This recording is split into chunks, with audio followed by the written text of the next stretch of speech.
Now, when you press Set, the camera will lift the mirror and begin live view. From here, you have two choices. You can flip the focus mode switch on your lens to manual.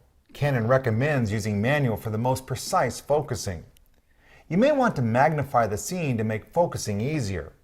Use the multi-controller to move the on-screen focus box to your subject. Press the Enlarge button and magnify the area behind the box. Turn the lens ring to focus. You can either press the Enlarge button again to return to full view before taking the shot, or just take it from here. Your other choice is to use the camera's autofocus system. To do so, you will need to activate autofocus during live shooting. This is listed as Custom Function 3-6 in the Custom Functions menu.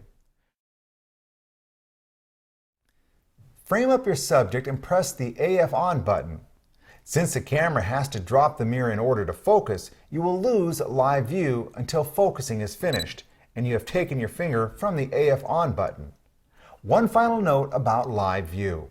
If you press the Info button once or twice while in live view, you'll be able to see some of the shooting information available in the viewfinder.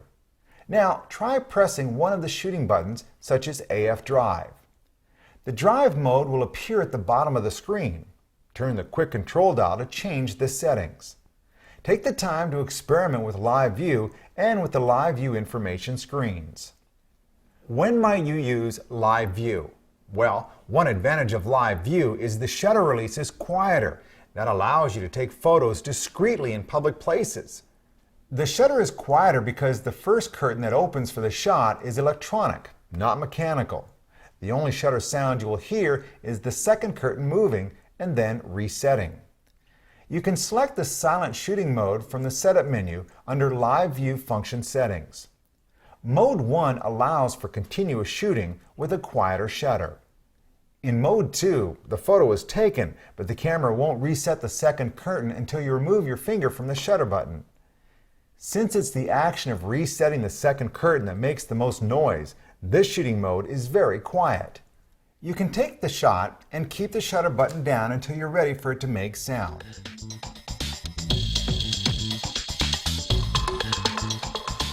We're going to cover several subjects in this section. These advanced topics build on the things that you've already learned. Most of the topics pertain to the situation phase of your shooting ritual. But some of the advanced concepts will fall into the subject and shot phases instead. Keep in mind, these advanced settings are only available in the Creative Zone modes. You will not be able to access them in any of the basic modes. Don't worry if this section doesn't make total sense now. Many of the advanced 40D features will be things you grow into after you've mastered the basics. Shoot with your camera for a while. Come back and review this section in a few weeks. I guarantee all the pieces will fall into place.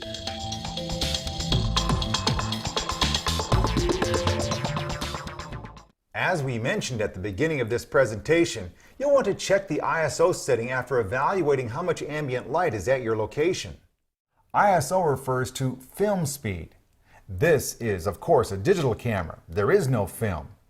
The designers of all digital cameras decided to use this old convention from the film world to describe electronic sensor gain. This is when the camera artificially amplifies a signal to obtain a clear image. You may have made videotapes in extremely low-light situations. Images on the tape can be seen, but the overall quality of the videotape is not very good.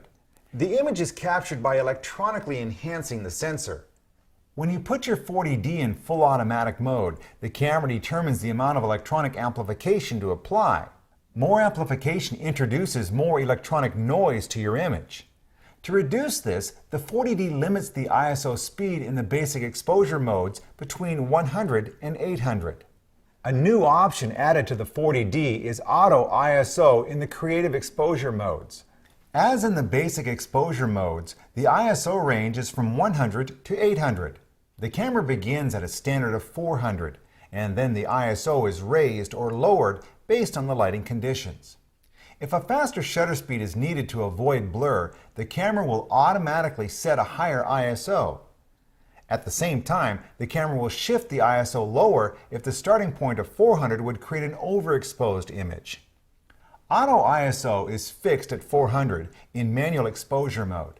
To select the ISO setting for yourself, first press the ISO button on the top of the camera. Turn the main dial. On the LCD panel, you will be able to see the ISO values change from 100 up to 1600. Unless the scene is extremely dark, try to avoid 1600 and the expanded ISO setting H, which is equivalent to 3200. Either setting will add a lot of digital noise to your image.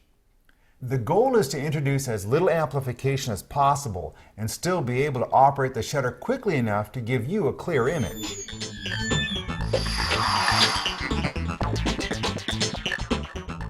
The ISO setting you select will have a direct impact on the range of shutter speeds and apertures available for your shot. That's because ISO works with shutter speed and aperture to create a proper exposure. Think of these three elements as a triangle. Increasing the ISO allows you to shoot with a faster shutter speed or with a closed down aperture. Slowing down the shutter allows you to use a lower ISO speed and a more open aperture. Pulling on one of these elements pushes the other two. The camera software makes the adjustments automatically to create a correct exposure, especially in auto ISO. You change one element for a specific quality, and the camera compensates by adjusting one or both of the other settings. When we select an ISO setting, we base it on the ambient lighting. If we select a reasonable ISO for the lighting conditions, the camera will give us more practical choices for aperture and shutter speeds. As you begin the situation step of your ritual, keep this triangle structure in mind. The ISO you choose during this step will allow you to set the shutter speed and aperture you want when you're ready for the shot.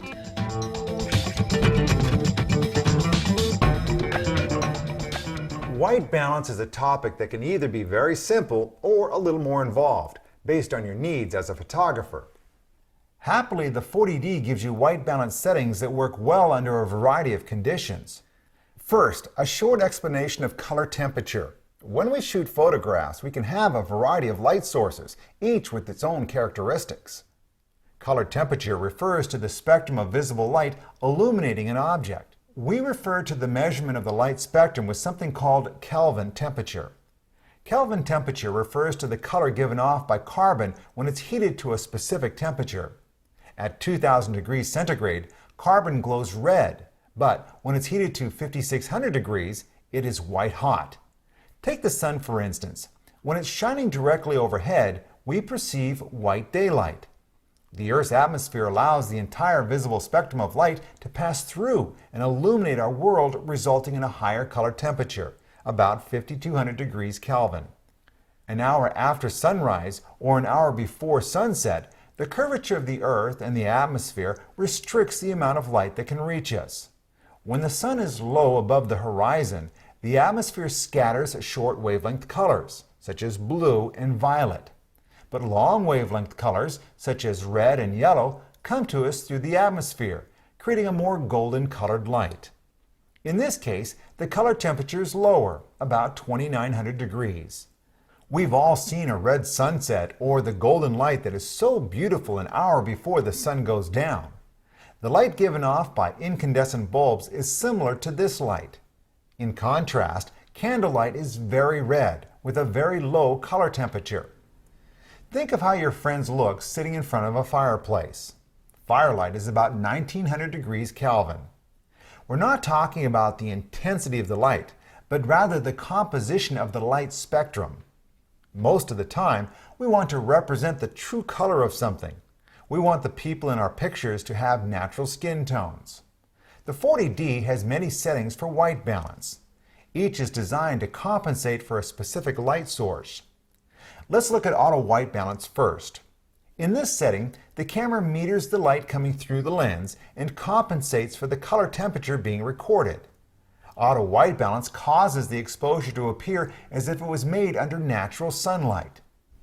In cloudy daylight conditions, the clouds actually block out some of the longer waves, resulting in a color temperature higher or bluer than bright sunlight. Shady conditions usually have a higher color temperature, about 8000 degrees. Auto white balance filters out the blue, shifting the colors back toward the red and yellow range. If you're shooting indoors under incandescent light or firelight, the auto white balance shifts the camera settings back toward the blue range. This shift results in skin tones that look natural. If you want this natural sunlight look, the auto white balance setting does a remarkable job. For many photographers, this is a setting that never gets changed. But you can use the optional white balance values like fluorescent or daylight to create better photographs before you upload the images into your computer. Let's say you're taking a walk just before sunset. The light is making everything a beautiful golden color. The shadows are fantastic. If you're shooting JPEG images in auto white balance, the camera will shift everything toward blue to compensate for the yellow-orange light. Then it will compress your image and store it on your SD card.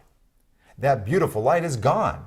You can use software to shift the color back toward the yellow-orange range later, but it's work that can be avoided. You will be losing data from your original image. Why? The program you use to shift the colors will compress your JPEG file a second time, discarding more of the original data. You may decide to print this photo, but you've already given data away twice. If you set the white balance correctly at the time you take the photo, you won't have to spend time fixing it later. In order to understand exactly what the white balance setting does, we have to do a little experiment. Go outside on a bright day and pick a subject to photograph. Now, access white balance and set it to auto. Begin by taking a photo in auto white balance. Next, change the setting to incandescent and take another photo. Continue through the settings for white balance, taking a shot with each value. Review the photos on your computer. As you scroll through the images, you will notice that several have a strange color cast. Look at the photo you took with the incandescent setting. Incandescent light is made up of red and orange light. It contains very little of the blue light spectrum. So why does the image have a blue cast? This is because the incandescent setting adds blue to the image in order to make it look like it was taken under natural sunlight. But the photo was taken under natural light, which includes the blue spectrum. As a result, the camera added a lot of blue on top of the already present blue light. The result is an image that is very blue. So, if you're shooting an hour before sunset and you want to capture that golden light, try setting the white balance to daylight rather than auto. This will record more of the yellow-orange light your eyes perceive. Despite all these choices, you may wish to fine-tune the white balance setting. You can do so by accessing the white balance shift bracket selection in the shooting menu. Use the multi-controller to shift the image toward amber or blue. You can combine this with a color shift toward green or magenta. Press the Set key to apply this color shift to any of the white balance selections in the creative zone. You may find that people look more attractive when the image is slightly warm. The white balance shift is indicated in the LCD panel in the viewfinder and on the camera settings display. You can set the camera to an exact Kelvin temperature. Rotate the white balance setting to K. In the shooting menu, select white balance and then color temp setting. Press the Set button and adjust the white balance to your desired Kelvin temperature. Press the Set button again to record your choice.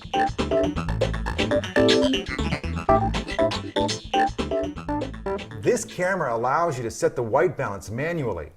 Many owners of the 40D will never use this feature, but you should know why it's important.